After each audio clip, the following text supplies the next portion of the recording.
the eyes that stare back.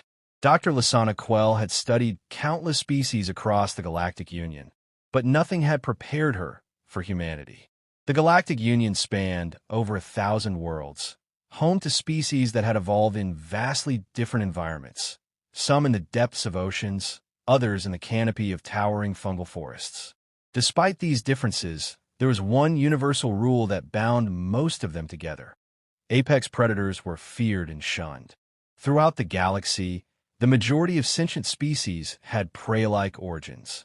The herbivorous Zen had built the first interstellar civilization, their evolutionary instincts favoring cooperation over conflict. The skittish yet brilliant Heskari thrived by fleeing at the first sign of danger. Even the insectoid Krexi, despite their warrior caste, functioned as a hive, avoiding direct confrontation unless absolutely necessary. Then there were the outliers, the apex predators. The Skrell, towering reptilian hunters, had carved their empire through centuries of conquest. The Vorkai, sinuous and silent, moved like living shadows, their venom capable of paralyzing entire creatures before feeding at leisure. These species were tolerated but always watched, their natural aggression making them unreliable allies in the Union's eyes. And now, there were humans. At first, they had seemed unremarkable. Their homeworld, Earth, was classified as a high-threat biosphere, teeming with aggressive fauna. Yet physically, humans did not appear to be apex predators. No natural claws, no venom, no overwhelming strength. Compared to the warlike Skrell or the monstrous Vorkai, humans were average, until one of the Skrell warriors hesitated. Dr. Quell had been present when Ambassador Elijah Carter first met with Korik Var, a decorated Skrell veteran. It was a simple diplomatic exchange, meant to establish common ground between the two species. Korik was a warrior, bred from generations of hunters. His kind had never hesitated before. But when Carter extended a hand and locked eyes with Korik, something changed. The Skrell warrior froze, his slit-pupilled eyes narrowing. His nostrils flared, his muscles tensed. Not in fear, but in something else. Recognition. For a moment, the room fell silent. The Skrell were not prey. They feared nothing. Yet here was one of their own, hesitating. Korik's gaze lingered on Carter's eyes. Then, ever so slightly, he inclined his head. Not in submission, but in acknowledgement. The moment passed in seconds, yet Dr. Quell knew she had just witnessed something unprecedented. The phenomenon repeated itself over and over. Whenever humans interacted with apex predator species, there was a moment of hesitation, a flicker of something unspoken. Even the deadly Vorkai, known for their cold detachment, exhibited a subtle pause when making direct eye contact with humans. Dr. Quell studied every recorded instance, searching for a pattern. It wasn't dominance. Humans did not act aggressively, nor did they attempt to intimidate. It wasn't submission either. They neither cowered nor avoided confrontation. It was something deeper, a silent understanding between hunters. She reviewed ancient Terran history and was astonished by what she found. Humans had not merely survived among predators. They had hunted them. Wolves, lions, great bears, creatures that would have been apex predators on any other world were mere obstacles to human expansion. Even more baffling, humans had domesticated some of them, forging bonds with fellow hunters that no other species had achieved. That was the difference. Other apex predators killed for survival, for territory, for necessity. But humans? Humans understood the hunt as something greater. They planned, strategized, and, most importantly, they hunted together. Pack hunters. That realization sent a chill down her spine. Dr. Quell presented her findings to the Union's High Council, expecting skepticism. Instead, she found an even deeper fear. If this is true, Counselor Lurch of the Zen murmured, then humans are not just another predator species. They're the worst kind. The room fell into uneasy silence. The worst kind. Predators could be understood. They followed instinct, acting on need and survival. But humans? They were something different. They hunted with intelligence, with coordination, with purpose.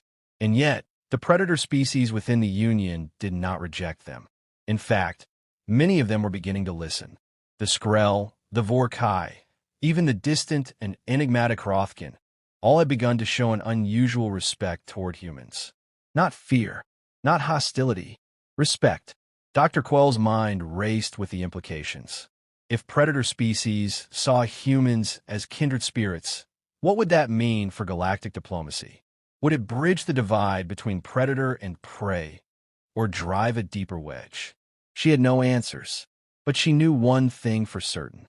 For the first time in galactic history, the apex predators of 1,000 worlds had found something they had never encountered before: the unspoken bond. Dr. Lysana Quell had spent her career studying interspecies behavior, but the phenomenon unfolding before her was unlike anything the Galactic Union had ever encountered. She sat in the observation room of the Xiphos research station, watching a controlled experiment through reinforced glass. Inside the chamber, a human named Lieutenant Daniel Harlow stood facing a Skrell warrior, Korik Various. No weapons, no armor, just two beings staring at each other across a quiet room. Korik was one of the most decorated hunters in Skrell history. His people were born killers, honed by generations of survival on a death world where weakness meant extinction. He should have had no reason to hesitate. And yet, when he met Harlow's gaze, the moment stretched longer than it should have. Dr. Quell noted the way Korik's posture shifted, not in aggression, but in evaluation.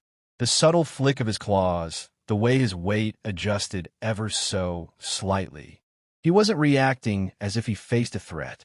He was reacting as if he faced a rival. It was happening again. Quell's research team had conducted dozens of trials like this, pairing humans with apex predators from various species. Each time, the result was the same.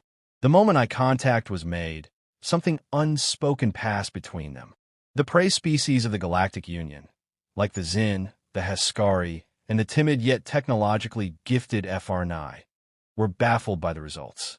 But the predators? They understood. The Vorkai, whose entire civilization was built on ambush tactics, described it as recognition. The Hrothkin, a species of towering, bipedal carnivores, called it the hunter's bond. It was as if, on some primal level, these predators saw humanity and instinctively knew, "You are like us."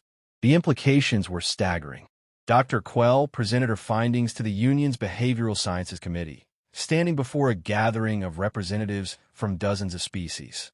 Some were scholars, others military officials, and a few, like Korik, were there simply because their people demanded answers. "We have long classified humanity as a cooperative omnivorous species," she began, displaying a holographic diagram of human evolution.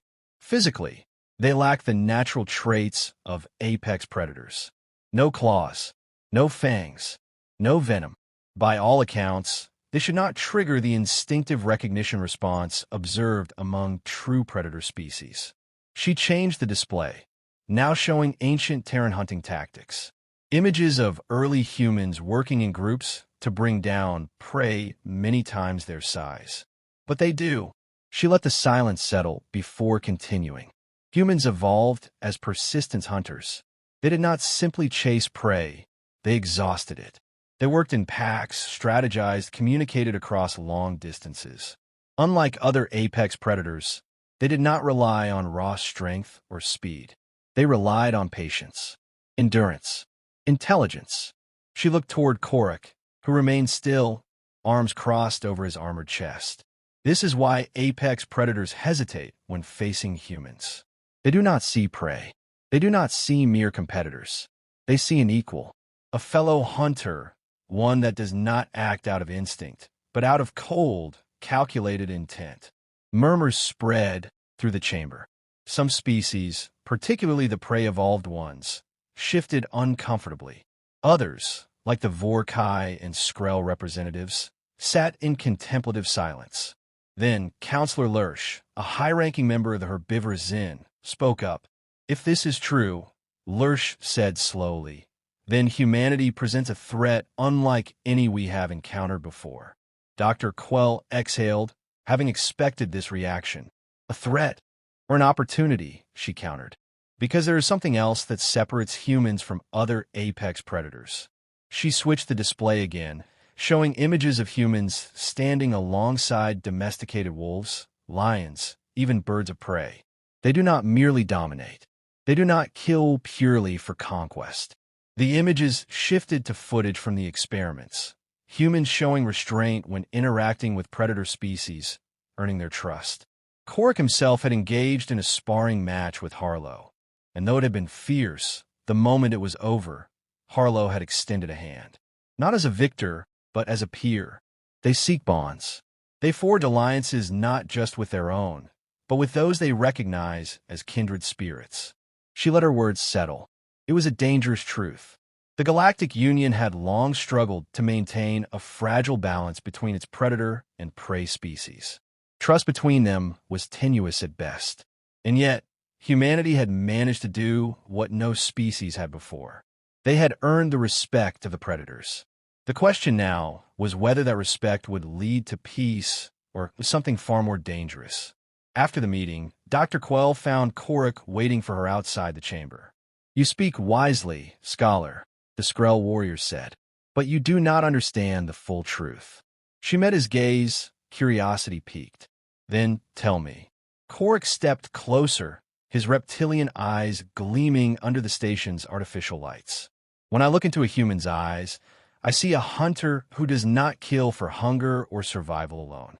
His voice was low, measured. "I see a hunter who chooses when to strike and when to stay its hand. The hunt that proved it. The barren world of Vor-Wrath 9 was the perfect crucible for the experiment. It was a planet of jagged cliffs and sprawling tundras, where the air was thick with the scent of predators and the wind carried the echoes of distant howls. Here, the Galactic Union had arranged a survival trial, an unprecedented test to determine whether humanity truly belonged among the apex predators of the stars. Dr. Lysana Quell stood in the observation chamber of the research station orbiting Vor-Wrath 9, watching as the participants were deployed. The experiment was simple. A team of humans would be placed alongside apex predators from other species and left to survive for 1 month. No weapons, no supplies beyond what nature provided. Just their instincts, their skills, and each other. The prey species of the Union watched with trepidation. The predator species watched with anticipation. And the humans? They watched with something else entirely. Excitement. Lieutenant Daniel Harlow crouched low in the underbrush, scanning the horizon. His breath was steady, controlled. Beside him, Korik Var did the same, his reptilian gaze fixed on the movement in the distance. "We move in 5 seconds, Harlow murmured.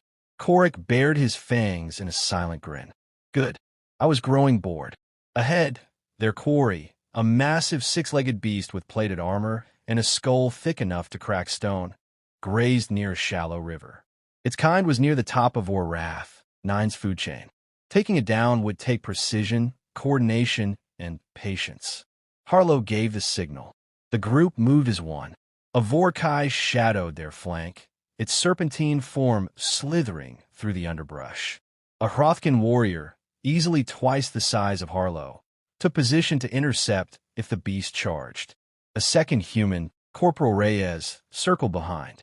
The attack was not brute force, it was strategy. The Vorkai struck first, a distraction, a swift darting motion that sent the beast into a frenzy. It bellowed, rearing back on its hind legs. That was when the Hrothgan lunged, slamming into its side, forcing it to stumble. Harlow and Reyes moved in tandem, striking at the creature's legs with sharpened stone-tipped spears. Weak points. Not a killing blow, but enough to cripple movement. Korik, waiting for the perfect moment, leaped. His claws sank deep into the beast's neck, severing the arteries with practiced efficiency.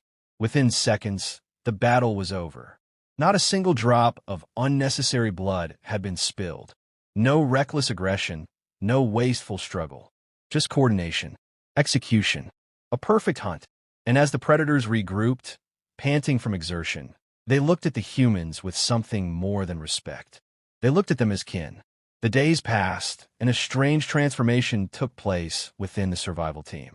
The humans adapted, not just to the land, but to the predator species they fought alongside.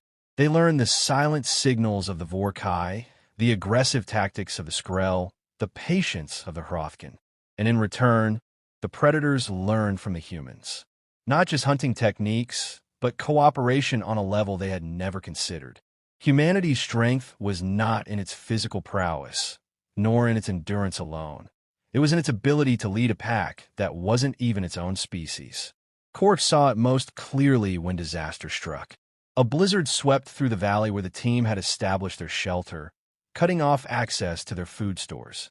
The Hrothgan, prideful and stubborn, wanted to brave the storm alone. The Vorkai, ever the lone hunters, began considering abandoning the camp to fend for themselves. But Harlow did something unexpected. He talked. Not orders, not demands, a plan. A strategy that utilized each species' strengths while covering their weaknesses. We do this together, or we die separately, he had said. Simple, absolute. And they listened.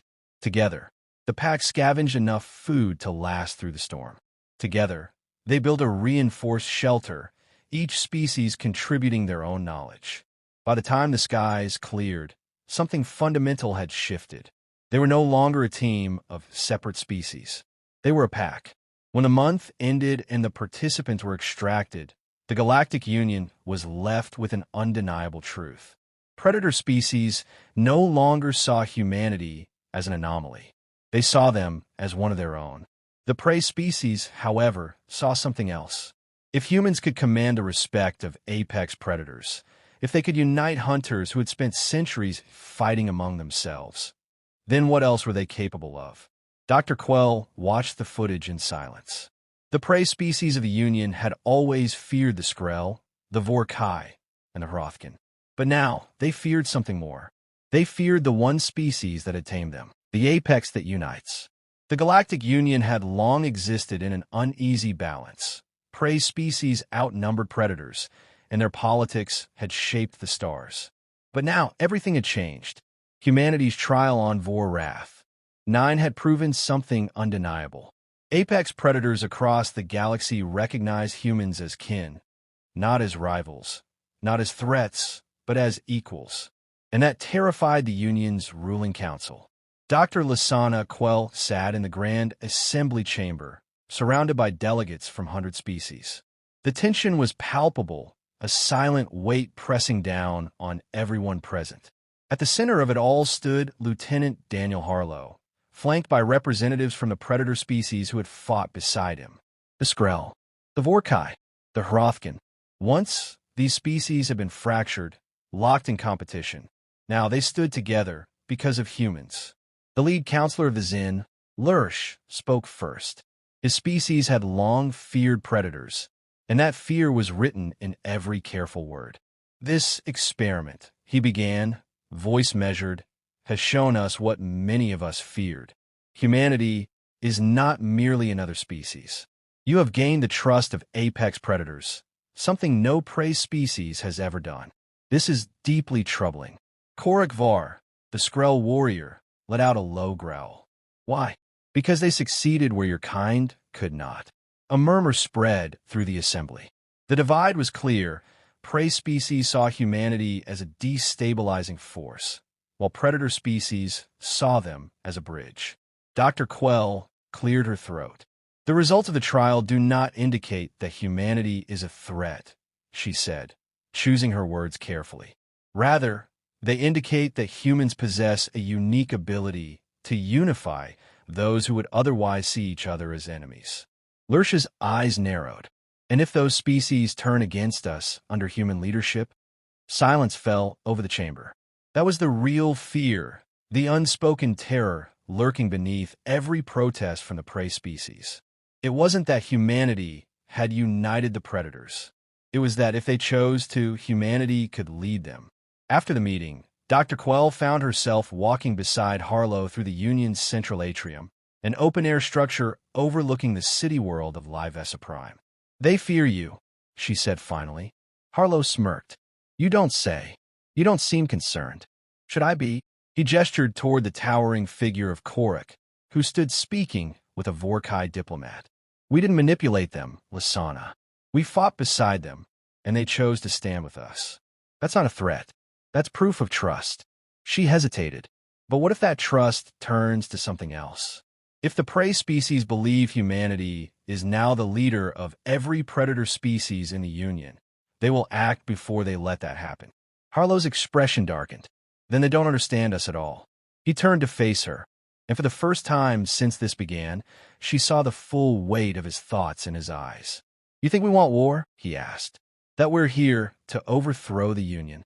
I don't, she said honestly, but others do. Harlow exhaled. Let me tell you something, document. We don't fight for conquest. We don't hunt because we enjoy it. We fight because we protect our own. And right now, he gestured toward the Skrell, the Vorkai, the Hrothgen. They are our own.